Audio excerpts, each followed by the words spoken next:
ஐயா உங்களுக்கு சுருஷ்டி தேஷ்முகுந்த் யாருன்னு தெரியுமா? எனக்கு தெரியாது யாருன்னு. அறிவால போன வருடம் ஆல் இண்டியா சிவில் சர்வீஸ்ல 5வது ரேங்க் வாங்கின ஒரு மாணவியா. அதுவே தன்னுடைய வாழ்நாளில் முழுவதையும் தன்னுடைய குழந்தைகளுக்காகவும் தொழுநோயாளிகளுக்காகவும் அர்ப்பணிச்சு ஒருத்தவங்க அமைதிக்கான நோபல் பரிசு வாங்கினாங்கன்னு கேட்டா யார சொல்லுவீங்க ஐயா நீங்க? தன்னிடம் காரி துப்புன ஒருத்தட்ட கூட எனக்காக இதை கொடுத்துட்ட, என்னுடைய பிள்ளைகளுக்கு என்ன கொடுக்குறேன்னு கேட்ட அந்த அன்னை தெரசாவை தான் என் அன்பினுடைய அடையாளமாவே சொல்றோம். இதனால தாங்க சொல்றேன் பெண்களுக்கு பெருமை சேர்ப்பது அன்புன்னு. அடுத்து ஒன்னையா, இந்த லவ்வர்லாம் எப்படி தெரியுமா இருப்பாங்க? 2 நிமிஷம் மற்ற பிள்ளைங்கள்ட்ட பேசணும்னா போதும் பத்திக்கிட்டு எரிஞ்சிரு இவங்களுக்கு. ஆனா எங்க பெஸ்டி எப்படி தெரியுமா இருப்பாங்க? நாள் ஃபுல்லா லவ்வர்ட்ட கடலை போட்டாலும் பொறுமையா காத்திருந்து அன்பா நீ வாடா நான் பேசிக்கிறேன்னு சொல்லுவா பாருங்களேன். அந்த அன்பு தானே இங்க பெருசா இருக்கு.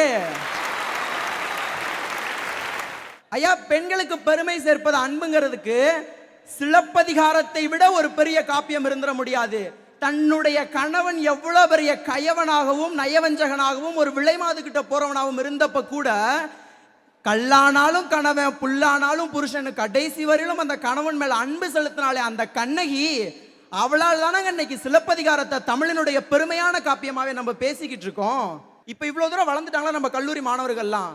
சாயந்தரம் போனோன்னு அம்மா இருந்தா என்ன தெரியுமா கேட்பாங்க? அம்மா டிஃபன் செஞ்சியா இல்லையா? அம்மா எனக்கு பசிக்குதுமா. அம்மா வீட்டுல என்னமா வச்சிருக்க? ஸ்நாக்ஸ் இருக்கா அம்மான்னு கத்துவாங்க. அதுவே அந்த அம்மா வீட்டுல இல்லைன்னா என்ன தெரியுமா கேட்பாங்க அப்பா கிட்ட? அப்பா அம்மா எங்கப்பா? ஆட்டோமேட்டிக்கா அந்த வார்த்தை வருதா இல்லையா? அதுக்கு காரணம் என்னங்க? அந்த தாயினுடைய உண்மையான பாசம் தானங்க காரணம். அடுத்த ஒரு விஷயம் சொல்றேன் பாருங்களேன். எங்க இளைஞர்கள்லாம் எப்படி தெரியுமாங்க? அறிவா படிச்சுட்டு ஐடி கம்பெனியில வேலை பார்க்குற புள்ளதான் தேவைன்னு கேட்க கிடையாது. அன்பா அடக்க உடக்கமா அம்மா கிட்ட பொறுமையா பேசுற பொண்ணு இருந்தா போதும் தானே விரும்புறீங்க. அடுத்த ஒரே என்னையா அடக்க ஒடுக்கமான பொண்ணு? அடக்கமான பொண்ணுன்னா சுடுகாட்டில் தான் போய் பார்க்கணும். இறுதியா ஒரே ஒரு விஷயத்தை உங்ககிட்ட சொல்லிக்க விரும்புறீங்க. அந்த காலத்துல பெண்கள் எப்படி தெரியுமா இருந்தாங்க? அன்பின் வடிவமாவே இருந்தாங்க. தன் வீட்டு வாசலில் போடும் கோலத்தை கூட அரிசி மாவுல போட்டாங்க. காரணம் என்ன தெரியுமா?